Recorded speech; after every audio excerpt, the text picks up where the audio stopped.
प्रिय विद्यार्थियों, मेरे इस YouTube चैनल में आपका बहुत बहुत स्वागत है। आज हम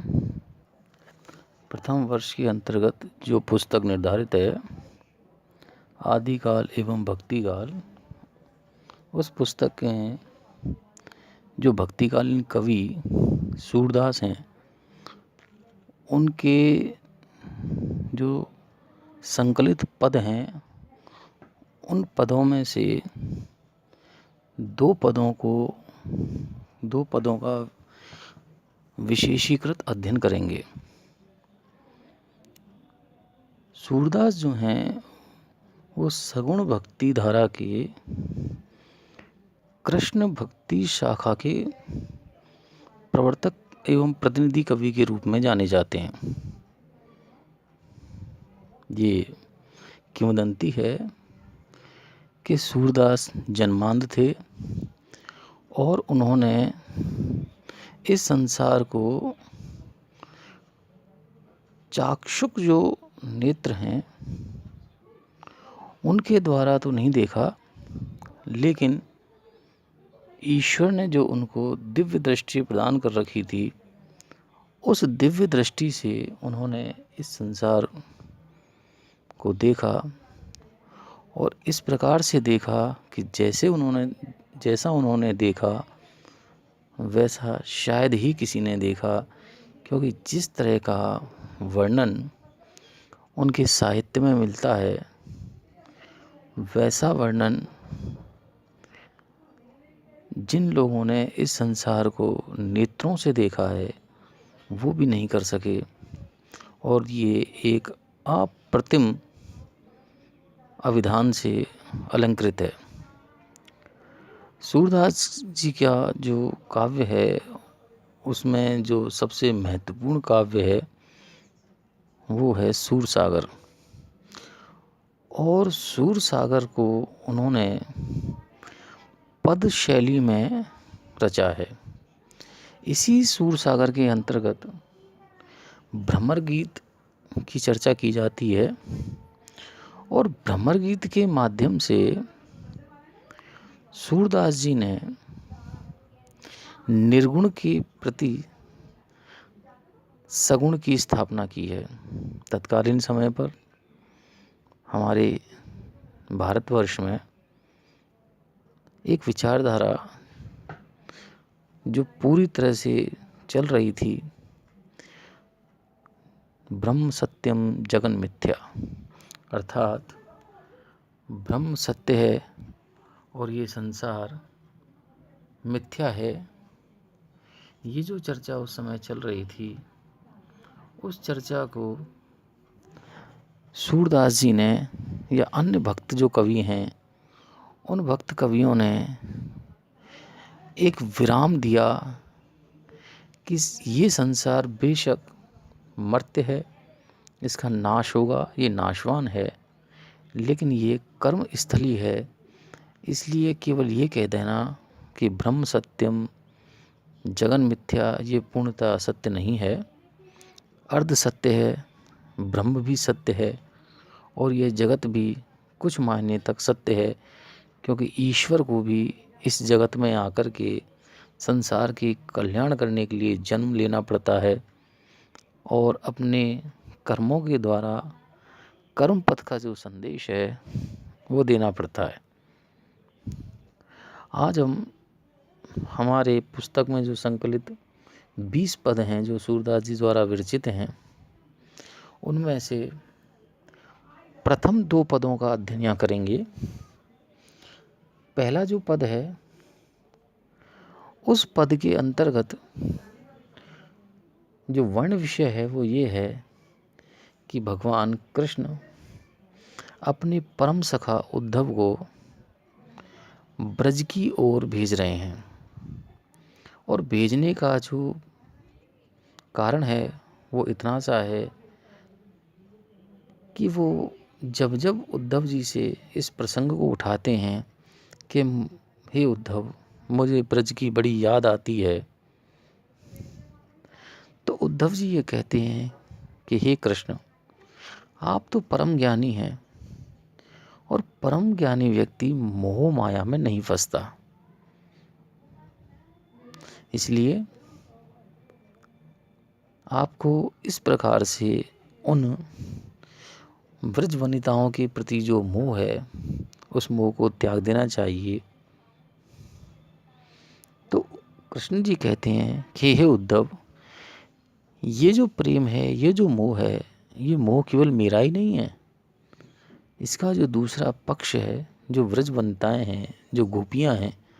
वो भी मुझसे उतना ही प्रेम करती हैं। मैं अपने प्रति उस प्रेम को महसूस करता हूँ और इस वियोग की दशा में जो वो मुझे याद करती हैं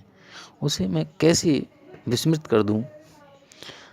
तो उद्धव जी कहते हैं कि मैं उनको निर्गुण निराकार जो ब्रह्म है, जो आपका स्वरूप है, उस स्वरूप के बारे में ज्ञान दे कर आऊँगा और ये निश्चित करवाऊँगा कि जो कृष्ण हैं वह कृष्ण जो हैं वो निर्गुण हैं, निराकार हैं और उनके प्रति जो मोहाविष्ट जो सुकुमारियाँ हो रही हैं, मैं उनको योग के संदेश के द्वारा ये निश्चित कराऊंगा कि आप कृष्ण से अलग नहीं हैं और कृष्ण को प्राप्त करने का, उस परम सत्य को प्राप्त करने का, उस परम योगी को प्राप्त करने की जो विधि है वो प्रेम नहीं बल्कि योग है। और योग क्रिया के द्वारा भी उस परम सत्ता को, उस भगवान कृष्ण को प्राप्त किया जा सकता है। तो इस प्रकार से यहाँ सूरदास जी कह रहे हैं कि उद्धव, यह मन निश्चय जानो, मन क्रम वच में तुम्हें पठावत, ब्रज को तुरत पलानो, पूरन ब्रह्म सकल अविनाशी, ताकि तुम हो ज्ञाता, रेख न रूप जाति कुल नाही, जाके नहीं पितु माता, यह मत दे गोपिन कहूँ आवो, विरह नदी में भासित, सूर तुरत यह जाए कहो तुम, ब्रह्म बिना नहीं आसती। प्रथम पंक्तियों का जो अभिप्राय है कि हे उद्धव, ये अपने मन में निश्चय जानो कि मैंने ये बिल्कुल निश्चित कर लिया है कि निश्चित भी मनसा वाचा कर्मणा, अर्थात मन से, कर्म से और वचन से मैं पूरी तरह से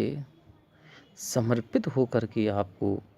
ब्रज की ओर जाने के लिए कह रहा हूँ कि हे उद्धव, आप तुरंत ही ब्रज की ओर चले जाएं। दूसरा, जिनको वो भेज रहे हैं वो कोई सामान्य व्यक्ति नहीं है। पूर्ण ब्रह्म सकल अविनाशी, उस ब्रह्म के ज्ञाता हैं जो पूर्ण ब्रह्म है, जो संपूर्ण है, जो विनाश को प्राप्त नहीं हो सकते हैं। ऐसे अविनाशी ब्रह्म के हे उद्धव, आप परम ज्ञानवान हो, उनके बारे में सब कुछ जानते हो, जिनकी ना कोई रेख है, अर्थात जिनकी ना कोई आकृति है, ना रूप है, ना उनका कोई स्वरूप है, ना जाति है, अर्थात वो किस जाति या किस वर्ण के हैं, कुल नहीं, जिसके कुल का पता नहीं है, अर्थात किस कुल में जन्म लिया है, जाके नहीं पितु माता, और वो जो आपके निर्गुण निराकार जो ब्रह्म हैं, जिसके आप पूर्ण ज्ञाता हो, उसके माता पिता का भी कोई पता नहीं है। इस प्रकार के ज्ञान को धारण करके हे उद्धव, इस योग के मत को गोपिन कहू आवहु, मेरी प्रिय गोपिकाओं को कह करके आओ, जो कैसी हैं, विरह नदी में भासती, जो विरह की नदी में डूब रही हैं, ऐसी गोपिकाओं को कहकर आओ। सूर तुरत ये जाए कहो तुम, सूरदास जी शब्दों में कृष्ण कह रहे हैं कि हे उद्धव, तुम यहाँ से चले जाओ, तुरंत चले जाओ, ब्रह्म बिना नहीं आ सकती, क्योंकि ब्रह्म के बिना मेरी उन गोपिकाओं की कोई मुक्ति नहीं है। उनकी मुक्ति होगी तो सर्वथा ब्रह्म ज्ञान से ही होगी, योग ज्ञान से ही होगी, अन्य किसी माध्यम से नहीं होगी। दूसरा जो पद है, इस पद में सूरदास जी इसी बात को आगे बढ़ा रहे हैं कि उद्धव बेगी ही ब्रज जाऊ, सुरति संदेश सुनाए मेटो बल्लभ इनको दाहू, काम पावक तूल में तन ब्रह्म श्वास समीर, भस्म होन पावत लोचनन के नीर, अजो लो यही भांति भय कछुक सजग शरीर, इते पर बिनु समाधाने क्यों धरे तिय धीर, कहो कहा बनाए तुमको सखा साधु प्रवीण, सूर सुमति विचार ये क्यों जिए जल बिन मीन। अर्थात हे, अंतिम दो पंक्तियों के माध्यम से हम समझने का प्रयास करेंगे कि कहो का बनाए तुमको, अरे हम तुम्हें क्या बना करके दिखाएं, क्या बना करके समझाएं, किस तरह से तुम्हें ये समझाएं, क्योंकि तुम तो सखा साधु प्रवीण, तुम तो सब कुछ जानने वाले हो, परम ज्ञानी हो। और ऐसे परम ज्ञानी उद्धव, आप हे उद्धव बेग ही ब्रज जाओ, आप तुरंत ही ब्रज की ओर चले जाओ। सुरति संदेश सुनाए, सुरत यानी प्रेम के संदेश को सुना करके, मेटो बल्लभिन को दाऊ, दाऊ यानी अग्नि, मेरी जो बल्लभिन, मेरी जो सुकुमारियां हैं, मेरी जो गोपिकाएं हैं, मेरी जो प्रेमिकाएं हैं, उन सभी का जो वो वियोग की अग्नि में जल रही हैं, उनको सुरत यानी प्रेम के संदेश को सुना करके उनकी इस वियोग को जा करके नष्ट कर दो। क्यों? क्योंकि काम पावक, काम रूपी अग्नि से, काम रूपी अग्नि के कारण तूलमय तन, उनका जो अति कृशकाय तिनका सदृश जो शरीर है, वो वृह श्वास समीर, वो वृह रूपी जो सांसों की जो हवा है,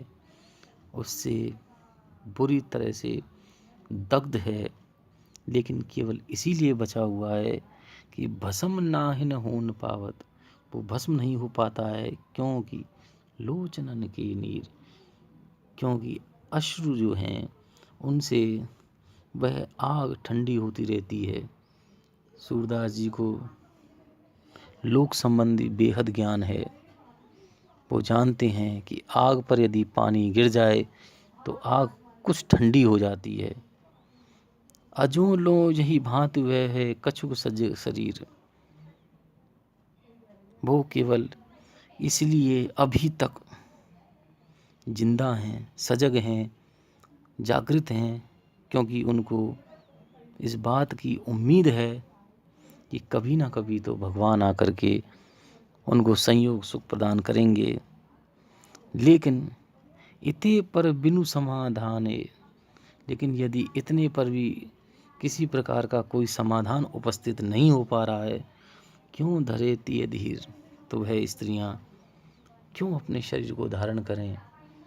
क्यों नहीं वो मरण को प्राप्त हो जाएं। बड़े विनम्र शब्दों में, सूरदास जी के शब्दों में कृष्ण कह रहे हैं, कहो कहा बनाएं तुम सो, हम तुमको क्या क्या कह करके समझाएं, सखा साधु प्रवीण, क्योंकि तुम मित्र हो, साधु हो और प्रवीण हो, सब कुछ जानने और समझने में माहिर हो। सूर सुमति विचारिए, सूरदास जी के शब्दों में श्री कृष्ण जी कह रहे हैं कि आप श्रेष्ठ मति से विचार करके देखिए, क्यों जिए जल बिन मीन, क्या मछली बिना जल के जिंदा रह सकती है। अर्थात प्रेम के सागर में विचरण करने वाली जो गोपिकाएं रूपी मछलियां हैं, वो किस प्रकार से जिंदा रह सकती हैं, उनका जीवन बचाओ और यहाँ से तुरंत इस ज्ञान को लेकर के चले जाओ। सूरदास जी ने बड़े श्रेष्ठ शब्दों में ब्रज भाषा के माध्यम से अपने जो भाव हैं उन भावों को यहाँ बड़ी सुंदर प्रस्तुति प्रदान की है। भाषा अलंकारिक है और बहुत ही भाव समृद्ध है। धन्यवाद।